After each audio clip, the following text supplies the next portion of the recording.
to the market. Before they reach the market, they are purchased in bulk and put in the storage. And this is, you can call this as hoarding.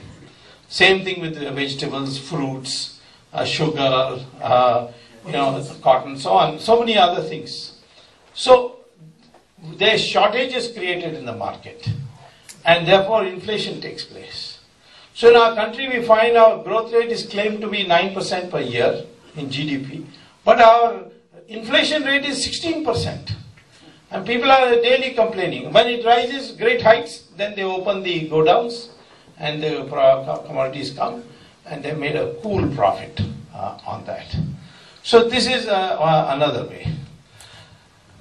Then there is a question of the money part of the money being taken abroad. I would say about 1/3 of the total black money generated in India goes abroad. Estimates vary. Just now the chart showed $1.4 trillion. There are more conservative estimates which place it at $500 billion, but even $500 billion is a very large amount of money. And they are abroad in Switzerland, in Liechtenstein, in Cayman Island, in Macau, in China. There are about 77 safe havens in the world.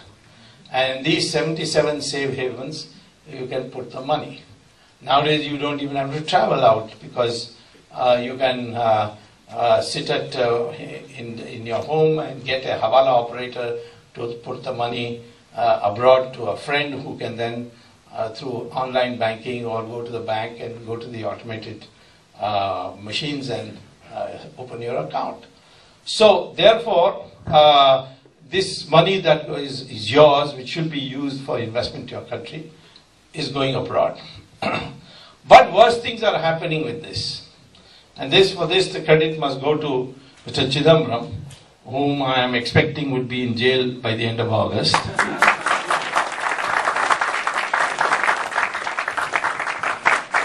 And I'll tell you the reason also why I'm so certain. But the fact is that, you see, when he was minister, he created a new financial derivative. Those of you who don't know derivative, doesn't matter. But he created a financial derivative called participatory note. PNs, yeah. Now, what is this PNs? Yesterday, in fact, in Boston, about 7-8 investment banking companies and private equity companies, they wanted a briefing session with me. And so I had a 5-hour briefing session with them. One of them was Fidelity Investments. And the other was Morgan Stanley. So now, if I have a lot of cash, and that cash is then sent through the Hawala abroad, and I put it in the Switzerland bank, many politicians who are doing this had a complaint. The complaint was that if you put money in Switzerland banks, then instead of their giving you interest, you have to pay them a service charge. So there was a little feeling of being let down. I mean, we after so much effort, we put money in the bank there, and we have to pay a service charge. So he came up with this instrument for participatory note, which is only there in India and nowhere else in the world. Only in India.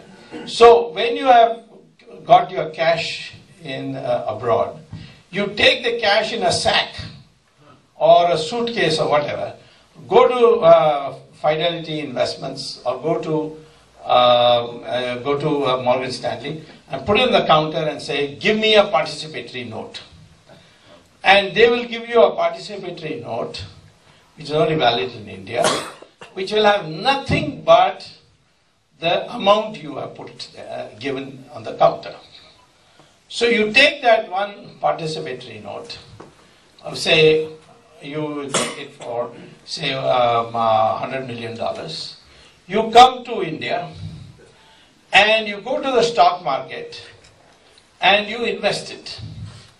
Normally, if you took money and went to the stock market, the SEBI will ask you, where did you get this money? So Chidambaram changed the law that as far as participatory note is concerned, it will be exempt from any SEBI oversight. So he freed them from any oversight of this. So this participatory note, you then invest in the stock market. It's almost like cash now. And the stock market, when it's a large amount of money comes in, the stock market booms up, and then you sell it. And once you sell it, you make this huge killing. You take the killing with the participatory note photocopy, and you go to the Reserve Bank and say, now convert all these rupees that I've got in the Bombay Stock Exchange into dollars. There also the law has been changed, saying that this Reserve Bank must fully convert. Normally rupee is not convertible, but for participatory note and the profit from it, you can convert. You have to convert, the Reserve Bank has to convert to dollars, and then you can take the dollars abroad. So, and therefore you can earn. Now, question is, what about capital gains tax? Every one of us has to pay 25% capital gains. To avoid paying capital gains tax, a new law was made, and that was that if you create a $1 company in Mauritius, $1 paid up capital company, and that company comes and invests in the stock market, that because it is from Mauritius, there is no capital gains tax. And as a consequence, today, the largest investor of foreign money in our country is Mauritius, which has nothing but beaches and gambling casinos and so on. How can it be investing more than United States and Europe and so on? But that's because all this money is going out, and then via Mauritius, it comes back to India, and then they rig the market. It is a rigging of the market. And that is why we have this stock market going up and down. You can make it now at will. The Indian stock market, the middle class loses, but the rich people earn in a big way. So your stock market is gone. Then the cash is used to buy real estate property. So real estate is booming. You don't need the Indian banks to give you loans like here people got loans to buy property. You don't need that in India. You've got cash. And that cash is used and the property price is going up. Now you can't buy a flat in Bombay for less than 25 lakhs. You see, a small flat. So it has now gone beyond the reach of even the middle class.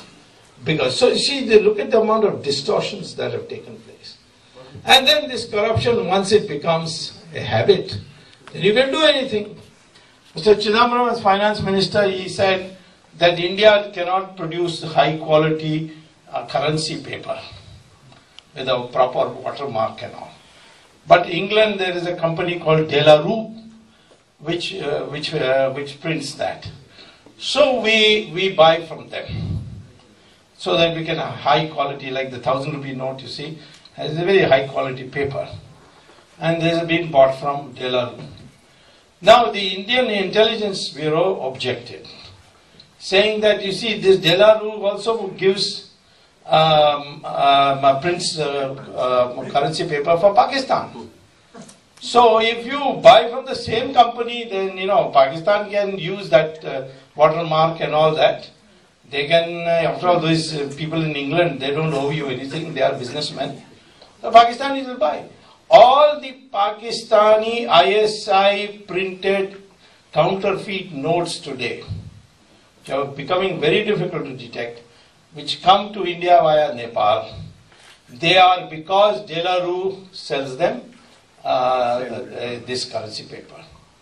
And Mr. Chidambaram has just frankly refused to do anything about it, because there must have been a deal in that.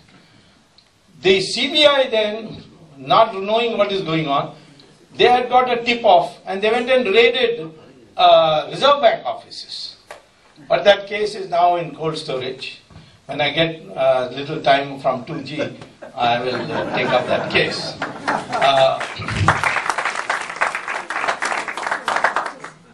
Now finally, national security is also being seriously compromised.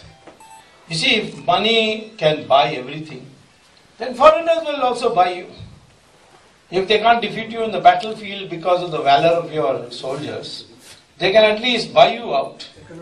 They can buy your leaders off. This is, I found for the first time,